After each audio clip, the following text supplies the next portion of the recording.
સુરેન્દ્રનગર જિલ્લામાં મતદાર યાદી સુધારણા નામે જે ખેલ ખેલાઈ રહ્યું છે તે જાણીને તમે ચોંકી ઉઠશો, કેમ કે પદ્મશ્રી શાહબુદ્દીન રાઠોડ જેવી પ્રતિષ્ઠિત વ્યક્તિનું નામ મતદાર યાદીમાંથી ગાયબ કરવાનું ષડયંત્ર રચાયું। રાજકોટના વ્યક્તિના નામે અજાણ્યા વ્યક્તિએ થાનગઢમાં કેવી રીતે ખેલ્યો આ ખેલ, શું થયું છે જોઈએ, જાણીએ, સમજીએ।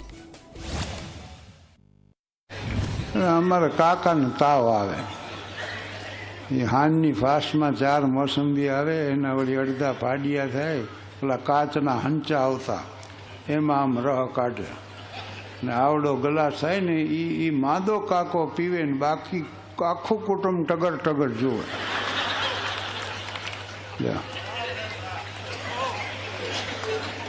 કે કેદી આપણે માદા પડીને રહ ભેળા થઈ।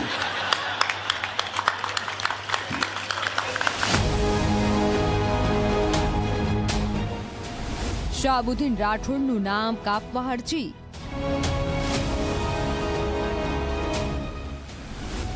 લોકશાહીને શર્મસાર કરવાનો ખેલ।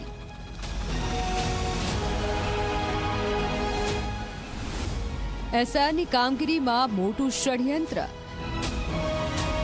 સુરેન્દ્રનગર જિલ્લામાં હાલ મતદાર યાદીની ડ્રાફ્ટ યાદી પ્રસિદ્ધ થયા બાદ વાંધા અરજીઓની પ્રક્રિયા ચાલી રહી છે। આ દરમિયાન ચોટીલાના પૂર્વ ધારાસભ્ય ઋત્વિજ મકવાણાએ પુરાવા સાથે ધડાકો કર્યો કે ભાજપ દ્વારા પદ્ધતિસર રીતે લઘુમતી વર્ગ અને સમાજના પ્રતિષ્ઠિત લોકોના નામ કાપવા માટે ફોર્મ નંબર 7નો ગેરકાયદેસર ઉપયોગ થઈ રહ્યો છે। એટલું જ નહીં, આ ષડયંત્રનો ભોગ થાનગઢના ગૌરવ એવા પદ્મશ્રી શાહબુદ્દીન રાઠોડ બનતા હોબાળો મચી ગયો છે। હદ તો ત્યાં થઈ ગઈ કે જ્યારે તપાસ થઈ ત્યારે ખબર પડી કે હિતેશ રાઠોડના નામે માત્ર શાહબુદ્દીન રાઠોડનું નામ કાઢવા જ નહીં, પરંતુ 2000 લોકોના નામ હટાવવા માટે અરજી થઈ છે। પદ્મશ્રી શાહબુદ્દીન રાઠોડ જે થાનગઢનું ગૌરવ છે, અમારા મત વિસ્તારનું ગૌરવ છે, પરંતુ એમની એક કમનસીબી છે કે લઘુમતી સમાજમાંથી આવે છે।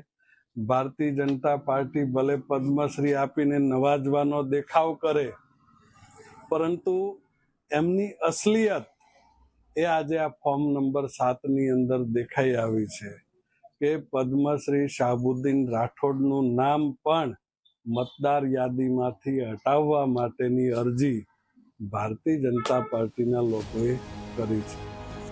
ચૂંટણી પંચની ડિજિટલ સિસ્ટમમાં મોટું ગાબડું કહીએ કે પછી સત્તાધારી પક્ષનો પદ્ધતિસરનો ખેલ। પરંતુ આ કહાનીમાં ટ્વિસ્ટ ત્યારે આવ્યો કે જ્યારે ફોર્મ ભરનાર હિતેશ રાઠોડની શોધખોળ થઈ। ફોર્મમાં લખેલો મોબાઈલ નંબર હિતેશનો નહીં પણ રાજકોટના મહેશ હદાણીનો નીકળ્યો।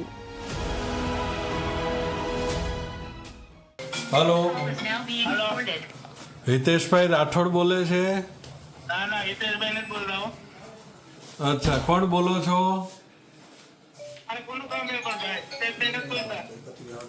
આ થાનગઢમાં મતદાર યાદીમાંથી નામ કઢાવવા માટેના ફોર્મ બધા ભર્યા છે, આ નંબરથી ભરાણા છે, તમે કોણ બોલો છો?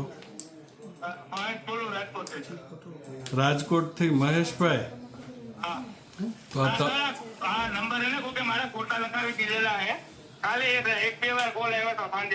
કાલે આવ્યા હતા ને? હા, તો આ નંબર ઉપર પોલીસ ફરિયાદ દાખલ કરે છે, એટલે કે ભાઈ એવું છે। તમારા નામે 200 મતદાર યાદીમાંથી નામ કાઢવા માટેની અરજી થઈ છે કે ભાઈ આ મતદારો બધા ખોટા છે એવી અરજી થઈ છે તમારા નામે, ફોર્મ નંબર 7 ભરાણા છે।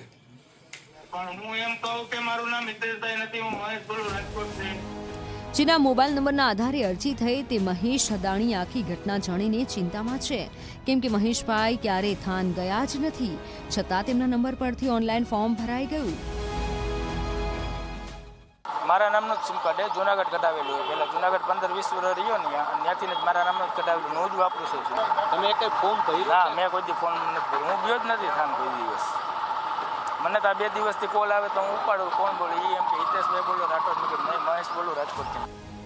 આખી ઘટના પાછળ કાં તો ચૂંટણી પંચની વેબસાઇટ હેક થઈ છે અથવા તો કોઈ અદૃશ્ય શક્તિ દ્વારા લોકોના ડેટાનો દુરુપયોગ કરીને નામ કાપવામાં આવી રહ્યા છે। ત્યારે જો પદ્મશ્રી સન્માનિત વ્યક્તિ સાથે આવું થઈ શકતું હોય તો સામાન્ય જનતાનું શું? ચૂંટણી પંચ મૌન કેમ છે અને જો આ એક ષડયંત્ર છે તો તેના સૂત્રધાર કોણ છે?